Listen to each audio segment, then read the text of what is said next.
Hello everyone, NCS online class में आप सभी लोगों का एक बार फिर स्वागत है। मैं Santosh Kumar Mishra, national convent school भेड़िया मलगांव आजमगढ़ से आज टेंस के इस सीरीज में आप सभी लोगों को पास्ट इंडेफिनिट टेंस का अफर्मेटिव सेंटेंस बताने जा रहा हूँ। तो आइए देखते हैं। पास्ट इंडेफिनिट टेंस को पहचानने के लिए हिंदी वाक्य के अंत में अगर ता, था, ती, थी, ते, थे या, ई, ए आदि शब्द वाक्य के अंत में आते हैं तो हम समझते हैं कि वो पास्ट इंडेफिनिट टेंस का सेंटेंस है। तो अफर्मेटिव सेंटेंस अगर है उसका हमको अनुवाद करना है तो उसके लिए रूल्स होते हैं, जैसे आपने प्रेजेंट इंडेफिनिट टेंस में देखा था। उसी तरह से सबसे पहले हम क्या लिखते हैं? सब्जेक्ट लिखते हैं। वाक्य में कर्ता पहले लिखेंगे, उसके बाद मुख्य क्रिया का सेकंड फॉर्म लगाते हैं और उसके बाद ऑब्जेक्ट, फिर अन्य शब्द लिख करके हम अनुवाद करते हैं। जैसे मैंने देखा यहाँ, वह स्कूल गया, वह स्कूल गया, तो इसमें सब्जेक्ट क्या है? वह, ही। अब इसमें क्रिया क्या है? गया, जाना, तो सेकंड फॉर्म क्या होगा गो का? वेंट। ही वेंट कहाँ गया? To school. ये ऑब्जेक्ट के स्थान पे हो गया। तो ही क्या है? सब्जेक्ट है। ये क्या है? सब्जेक्ट है, कर्ता इसको कहते हैं। ये क्या है? V2। V2 मतलब वर्ब का सेकंड फॉर्म है और यह टू स्कूल किसके स्थान पे आ गया? अदर वर्ड या ऑब्जेक्ट के स्थान पे आ गया। तो इस तरह से हम देखते हैं कि पास्ट इंडेफिनिट टेंस में क्रिया का सेकंड फॉर्म आपको लगाना पड़ता है। तो कुछ सेंटेंस यहाँ दिया गया, जैसे मैंने कहा वह गया, इसमें ऑब्जेक्ट नहीं है, सिर्फ क्या है? सब्जेक्ट आपने लिख दिया और V2 क्या बन गया? ही वेंट, वह गया। मैं आया, चाहे एक वचन करता हो या बहुवचन, सबके साथ क्रिया का सेकंड फॉर्म ही आप लगाएंगे। तो इसमें सब्जेक्ट क्या हो गया? आई क्या हो गया? सब्जेक्ट। उसके बाद ये क्या है? कम का सेकंड फॉर्म क्या होता है? केम, V2। तो इस तरह से ही वेंट, आई केम, तुम किताब पढ़ाए, यू क्या है? इसमें सब्जेक्ट है। उसके बाद क्रिया का सेकंड फॉर्म, टीच मीन्स पढ़ाना होता है, टीच का सेकंड फॉर्म क्या होता है? Taught, you taught. अब यहाँ क्या है? क्या पढ़ाए? The book. ये क्या है? ऑब्जेक्ट। तो हमने देखा सब्जेक्ट, क्रिया और ऑब्जेक्ट, इस क्रम से आप अनुवाद करते हैं अफर्मेटिव सेंटेंस में। तो फ्यूचर पास्ट इंडेफिनिट टेंस के अफर्मेटिव सेंटेंस में सभी लोग क्रिया का सेकंड फॉर्म याद रखेंगे तो अनुवाद करने में आसानी रहेगी। तो क्रिया का मैंने आपको पहले इसके बताया था कि क्रिया जो होती हैं उसकी जो फॉर्म होते हैं उसको आपको अधिक से अधिक याद करना है। तो और भी एग्जाम्पल हम देखते हैं कुछ, तो इस पास्ट इंडेफिनिट टेंस आपको और अधिक थोड़ा समझ में आ जाएगा। तो आइए देखते हैं पास्ट इंडेफिनिट टेंस के और कुछ सेंटेंस। जैसे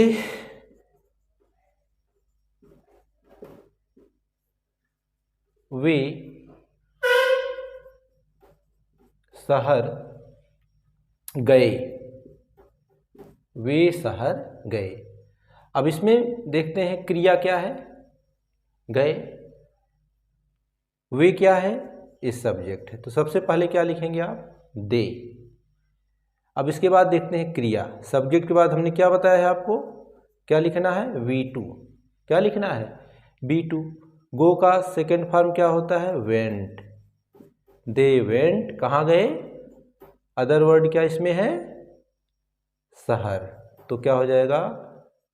दे वेंट टू सिटी।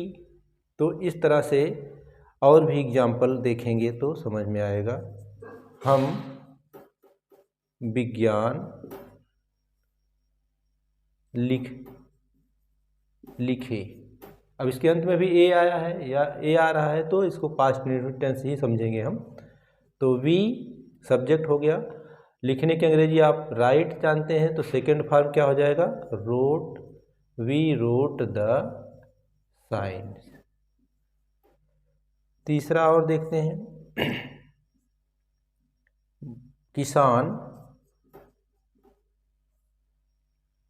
फल खरीदे। तो क्या होगा इसका, फार्मर, खरीदने की अंग्रेजी बाई होती है, इसका second form bought, farmer bought the fruit. तो इस तरह से हम बहुत से सेंटेंस का अनुवाद पास्ट इंडेफिनिट, लेकिन आपको याद करना होगा क्या, B1, B2, B3 और ING फार्म क्रिया के। इसको हम फर्स्ट फार्म भी कहते हैं, इसको सेकेंड फार्म कहते हैं, इसको थर्ड फार्म कहते हैं और इसको ING फार्म कहते हैं। तो ये आपको याद करना पड़ेगा।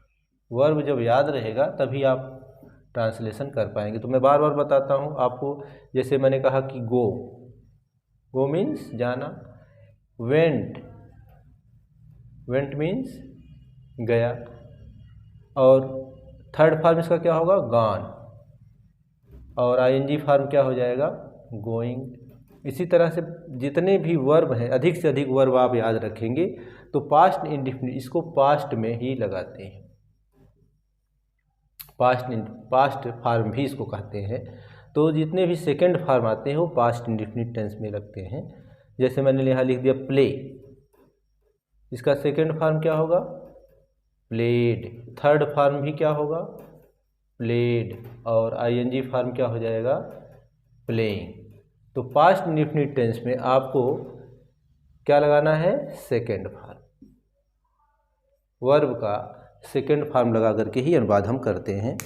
तो और एक आध एग्जाम्पल देखते हैं, खिलाड़ी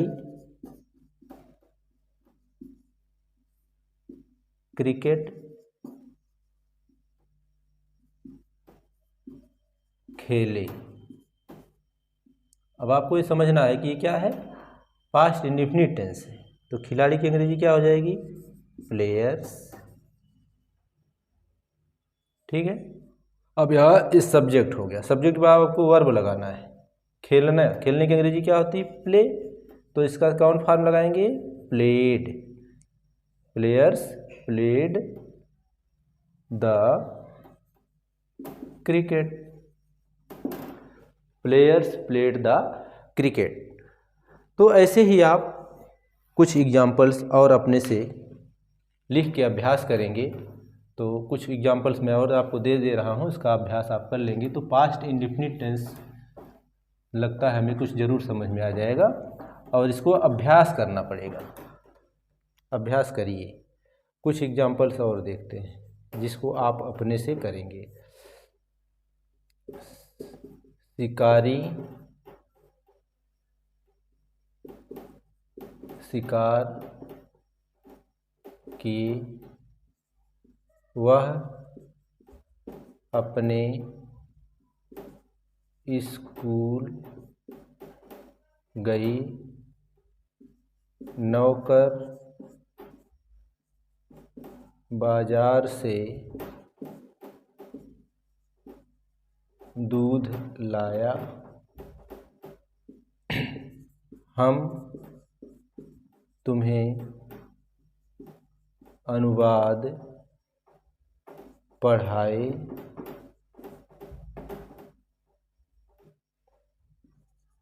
वे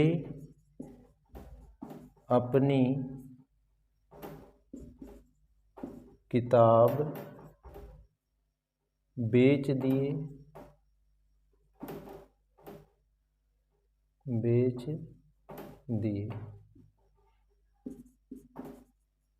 राधा संगीत सीखी, तुम अपने गांव गए। ये सब आसान सेंटेंस मैंने दिया कि अभ्यास आप करेंगे तो ये पास्ट इंडेफिनिट टेंस का इस तरह से कुछ अनुवाद करके आप इसको अभ्यास आप कर सकते हैं। तो इस तरह से पास्ट इंडेफिनिट टेंस का अफर्मेटिव सेंटेंस का कुछ मैंने वाक्य आपको बताने की कोशिश किया, इसको आप अभ्यास करेंगे। और अगले सीरीज में इसको मैं पास्ट इंडेफिनिट टेंस का नेगेटिव सेंटेंस बताने की कोशिश करूँगा। तो वीडियो देखने के लिए धन्यवाद। Thank you very much for watching my video.